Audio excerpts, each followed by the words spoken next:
Our war veterans and their families have made tremendous sacrifices on behalf of our country.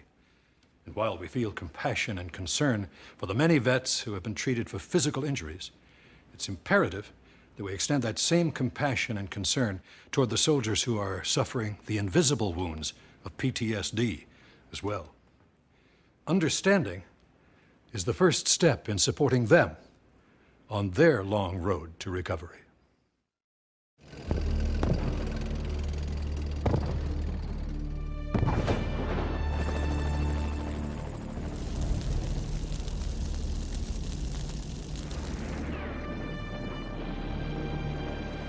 War is hell. I don't care if you're in Korea, World War II, World War I, Vietnam, or Iraq.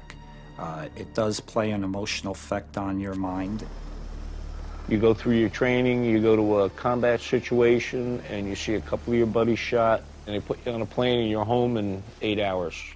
And it's a tough transition. You never rid yourself of post-traumatic stress disorder. What you do is you come to a rude awakening, which is, it happened, now you must deal with it. I was very ashamed of, I saw myself as broken, as damaged. That was very embarrassing for me.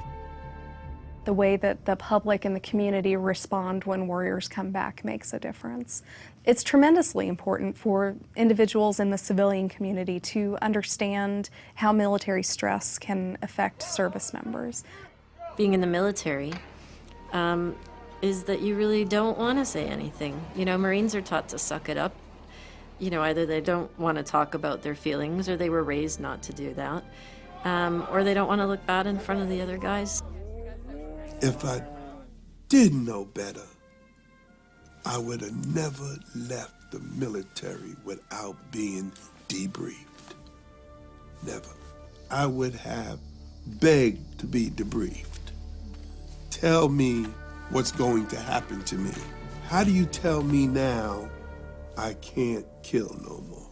If you ever could just stop 1 second, think of yourself before you left and what you were like and how you felt or how you laughed or what you enjoyed, and then you sit one day alone when you get back and you sit down and say to yourself, do I still feel what I felt before I left? And if you answer no, then go talk to someone because you need help. There's been a tremendous amount of progress in terms of treating PTSD over the past 20 years. And so especially if we can get people into treatment early, then we actually have a very good success rate with treating PTSD. It's when people go untreated for years and years that it becomes more sort of ingrained in the way people go through their day-to-day life. If I had one thing to tell a veteran coming back from combat, seek professional help. Shouldn't be embarrassed about it. It helps. It's a great factor to a soldier that's fighting for his country to know that people back home care. Community support is so important, and so whether people believe in the current conflicts or not, one of the simplest things that people can do is just thank someone for their service. And that sometimes can be one of the most powerful and simple things that anyone can do. We, as a nation, need to stand up for the many veterans who continue to fight the war long after the battle is over, and help them once and for all to come all the way home.